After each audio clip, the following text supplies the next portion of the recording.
So we're talking about reinventing ourselves. I know I've done this many times. My career actually started in sports and then segued over to news and then eventually ended up in talk. And here I am with you in a different format than we've had in the past. We still give you an opportunity to tell us what you think, though. You can email me at any time at lynn@lynndoyle.net. Leslie Goodell also started in the sports field and became the first female sports anchor in the Philadelphia region when she came to Comcast Sportsnet. When you look back, you didn't even realize you were making history. I interviewed you when you came into town. I remember. And you said, "Oh, really? I'm making history. Yeah. Isn't that great?" Yeah. I mean, you were very nonchalant about it, but it was a very big deal at the time. I think there were women who, in my opinion, paved the way and made greater sacrifice than I did. So it's humbling, yet at the same time, I have a lot of respect for the women that came before me and did things on a national level and really paved the way. And when you look back at those years that you spent on the anchor desk and and as a reporter, and you're still doing it on a part-time basis,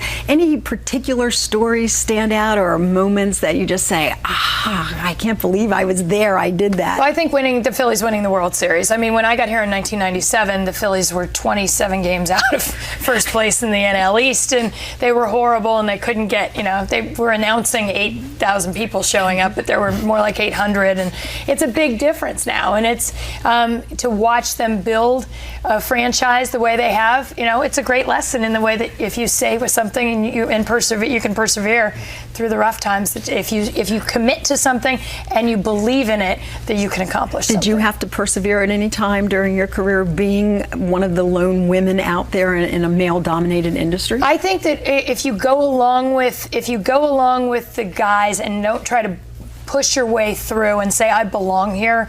If you go in and say, "Can I play too?" you find that you actually you're met with less resistance.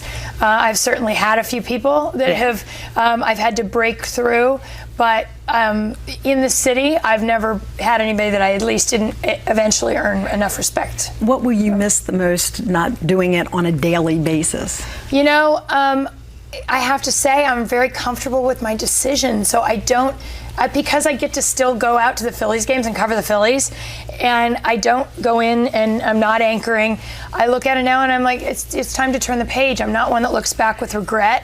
I think that I had a wonderful run on the anchor desk, and now I enjoy watching the Flyers games with my very passionate 4.5-year-old son. Yeah, there's no doubt that your children are going to be sports fans between you and your husband. And the fact that you were on air for such a long time, like me, people have seen those changes. They saw you when you were a young woman, and then a married newlywed, and then the mom going through the expectancy period, and now the mom. What's that been like for you? I know it's certainly, talk about reinventing ourselves. How many different hairstyles have I had? Oh, I know. No, I think, I had very short hair when I got here. I think for me, I just embrace the years that I feel so much smarter now than I did 10 years ago. And while I could really do without some of the aches and pains that I'm starting to go through in my mid-40s, I wouldn't change any of it. I think it's been such a wonderful process and such a learning process. It is. And one thing about maturity for it is that if you are reinventing yourself, or you do have to find something else to do, or even in retirement looking for something to do, that maturity does help you because we feel like we're much more comfortable with ourselves. No, you're right. And even as a culture, we have to think about reinvention differently. In other words, in the old world, you would perhaps get a career, stay with it for 30 years, retire with the gold watch. We live in an entirely different world right now. Unless you've been living under a rock for the last 20 years, you know that all the rules have changed. Right. So reinvention is a theme that's very, very popular and common today in conversation. We have to understand that reinvention is not a one-time event. It's a constant, ongoing process of evolution. The whole definition of the word, the whole experience of inventing or reinventing oneself has completely been transformed. It's interesting that you say that, because I remember reading someplace that our father's generation stayed with one job throughout their lifetime, that in our generation, particularly in our field, that we may have had 4 or 5 jobs, but that our children will have no less than 10 different jobs in their I started lifetime. as a mortgage broker out of college, so in the title insurance and mortgage industry. So then you move on to the next one. So I'm on career number 3 at this point. See, I told you she had been reinventing herself. Most of us do. You just don't even realize it. You know, I'm almost out of time, People Ford. are changing careers 8, 10 times. They're getting a new job every 2 years. It's a different world.